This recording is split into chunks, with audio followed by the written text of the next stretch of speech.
دودھ پیتے بچے کی الٹی کیا ناپاک ہے؟ یہ سوال پوچھا ہے جی ام عیسیٰ نے مان صحرا سے۔ دودھ پیتا بچہ اگر ماں کے کپڑوں پر الٹی کر دے تو کیا یہ کپڑے ناپاک ہو جائیں گے؟ دیکھیے، دودھ پیتے بچے کی الٹی اور بڑی عمر کے آدمی کی الٹی کے احکام میں کوئی فرق نہیں ہے۔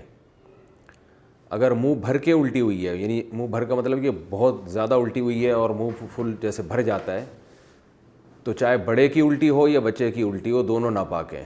اگر وہ یعنی یہ ہتھیلی کی گہرائی جو ہے نا، جو 5 روپے کا آج کل سکہ ہوتا ہے، اس کے بقدر اگر لگی ہوئی ہے تو کپڑا ناپاک ہے، اس سے کم ہے تو شریعت میں معاف ہے وہ۔ اور اگر تھوڑی سی الٹی ہے تو چاہے چھوٹے بچے کی ہو یا بڑے کی ہو، وہ پاک ہے۔ اور عام طور پہ بچوں کو الٹی نہیں ہوتی، ابکائی سی آتی ہے۔ وہ جب دودھ پیتے ہیں تو تھوڑی سی وہ قے کرتے ہیں، وہ الٹی نہیں ہوتی، وہ تو وہی دودھ ہوتا ہے جو اوپر رکھا ہوا ہوتا ہے، وہی ریپیٹ ہو جاتا ہے، تو وہی واپس آ جاتا ہے، تو وہ الٹی نہیں ہے، وہ بالکل پاک ہے، اس میں وہم نہیں کرنا چاہیے۔